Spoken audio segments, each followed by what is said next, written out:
Doctor साहब, आज आपके निवास पर एक मीटिंग का आयोजन किया गया था, क्या मामला है? देखिए, मुरादाबाद की आवाम का एक बहुत पुराना मसला है। 42 साल पहले गलत तरीके से, गैर कानूनी तरीके से एक एजुकेशन इंस्टीट्यूशन की, मदरसे की ज़मीन को एक्वायर कर लिया गया था।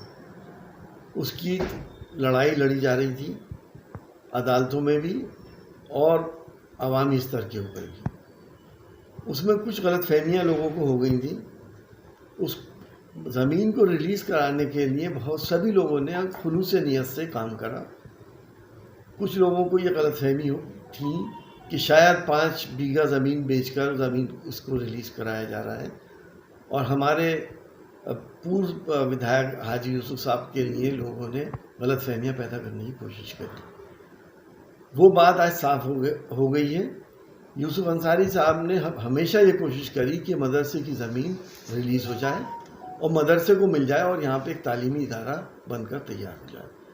ये दूर होने के बाद आज हमारे घर पर जो मीटिंग हुई है उसमें सभी लोगों ने इस बात का अहद किया है कि अब हम सब लोग मिलके, तालिब अंसारी साहब भी, यूसुफ अंसारी साहब भी हैं, मैं भी हूँ, शुएब पाशा हैं, सलीम वारसी हैं, सब लोग मिलकर, हम इकबाल साहब हैं, अरकान भाई हैं, मदरसे की लड़ाई लड़ेंगे और कानूनी लड़ाई लड़के इस मदरसे की ज़मीन को हम लोग रिलीज़ कराएंगे और एक अच्छा तालीमी इदारा यहाँ पर बने। और उनकी रहनुमाई में एक देरीना इख्तलाफ चल रहा था, जैसे कि डॉक्टर साहब ने बताया। उसमें इतनी बड़ी गलत फहमियाँ एक ही शख्सियत के बारे में हो गई कि लोग ये समझने लगे कि वो अजीब सा किरदार अदा कर रहा है। और उसकी वजह भी थी, उस मदरसे के ज़िम्मेदारान में वो सबसे ज़िम्मेदार शख्सियत थी, इसलिए उनका नाम आगे आया। आज अल्लाह का शुक्र है कि वो हमारे दरमियान बैठे हुए हैं, हम उनके दरमियान बैठे हैं। उनकी रहनुमाई में और डॉक्टर साहब की रहनुमाई में एक मीटिंग हुई जिसमें मुअज़्ज़िज़ाने शहर मौजूद थे, और ये हुआ कि किसी तरीक़े का कोई इख्तलाफ नहीं था, बल्कि गलत फहमियों की वजह से आपस में इख्तलाफ हुआ था, जो आज दूर हो गया। और सब ने एक तहिया किया है कि हक़ और ईमान की लड़ाई में और मदरसे की बाजियाबी के लिए सब मिलकर, पूरे अवाम मिलकर इसको अंजाम तक पहुँचाएंगे, और इंशाअल्लाह ये साथ हमेशा कायम रहेगा। क्या कहना चाहते हैं?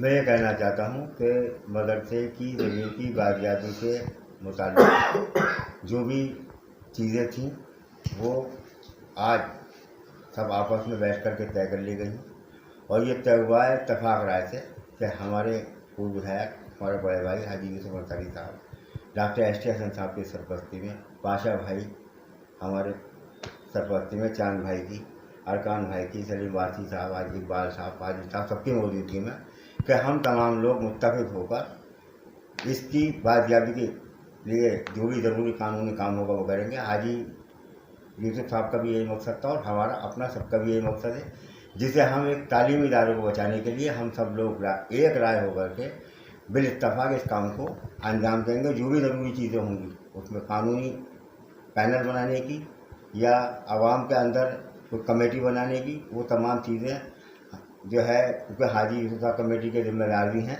उनके सामने रख दिया गया है। ये प्रस्ताव जाएगा कि जो तमाम और लोग हैं उनको भी इसके अंदर जोड़ा जाए और इसकी मुकम्मल रिलीज़ कराने की, जामिया अरबिया यूनिवर्सिटी की जो ज़मीन है उसको रिलीज़ कराने की हम लड़ाई लड़ेंगे।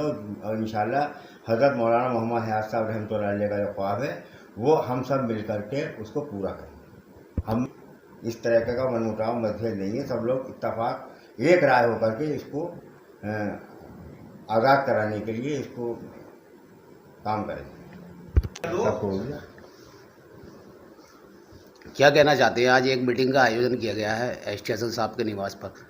हमारे सरपरस्त, हमारे मुरादाबाद के MP साहब, हमारे जनाब डॉक्टर एस टी हसन साहब के आवास पर मौजूद लोगों ने बैठकर आपस की जो गलतफहमियाँ थीं उन्हें दूर करा गया है।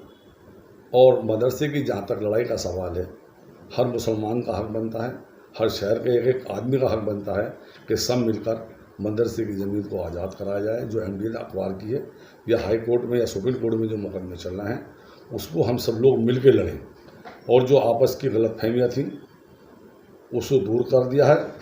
लिहाजा आइंदा हम सब लोग मिलकर, और एक प्रस्ताव जो सब लोगों ने और ख़ास तौर से हमारे तालिब अंसारी साहब ने कहा है कि जो मदरसे की मजलिस शूरा की कमेटी है उसका विस्तार हो, उसके अंदर शहर के लोग जोड़े जाएं, उसको कमेटी के साथ डॉक्टर एस साहब के निवास पर किया गया था, जिस पर शहर के सभी मौजूद लोग मौजूद हैं। हाजी तालिब अंसारी साहब मौजूद हैं, हमारे शहर के पूर्व विधायक हाजी यूसुफ अंसारी साहब, और भी हमारे शहर के बड़े बड़े जो हमारे सरपरस्त हैं सब यहाँ मौजूद हैं।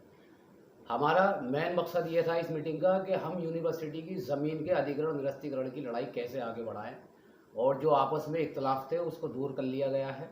कुछ इख्तलाफ हो गए थे आपस में, ऐसा लग रहा था कि जो ज़मीन बेची गई थी उसमें एक ही व्यक्ति दोषी है, लेकिन आज जब यहाँ मीटिंग रखी गई और कागज़ों की छानबीन की गई तो बहुत सारी चीज़ें हैं जो निकल के सामने आई हैं। लेकिन हमारा मिशन यही है कि हम बहुत जल्दी इंशाल्लाह उस ज़मीन का अधिग्रहण निरस्त कराएंगे कोर्ट से, और वहाँ एक आलीशान यूनिवर्सिटी तामीर होगी जिसमें हमारे शहर के बच्चों का मुस्तकबिल आगे बढ़ेगा। हमने जिस मिशन की शुरुआत की थी, कम से कम इतना तो हुआ कि हम लोग एक जगह आए। जो मुद्दा दबा हुआ था, कम से कम इतना तो हुआ कि आपस में एक दूसरे के खिलाफ बोले, लेकिन एक जगह आकर बैठे। यही हम चाहते थे। अब इंशाल्लाह आगे बस मैं मुरादाबाद शहर की आवाम से यही कहना चाहूँगा, आप दुआ करें, इंशाल्लाह हम सबके लिए दुआ करें। हम बहुत जल्द उस ज़मीन का अधिग्रहण निरस्त कराएंगे और अपने बच्चों के मुस्तकबिल के लिए एक शानदार यूनिवर्सिटी तामीर करेंगे। और अब जो भी कानूनी लड़ाई लड़ी जाएगी उसकी जो देखा वाली है वो हमारे शहर के बहुत ही शानदार व्यक्ति, जिनकी मैं हमेशा तारीफ़ करता हूँ और मेरे बड़े हैं, वो डॉक्टर एस टी हसन साहब करेंगे। और वो वक्त पर हर किसी से पूछताछ करेंगे कि अब इस मामले में क्या चल रहा है, और वही हमारी अब सरपरस्ती करेंगे। अस्सलाम वालेकुम।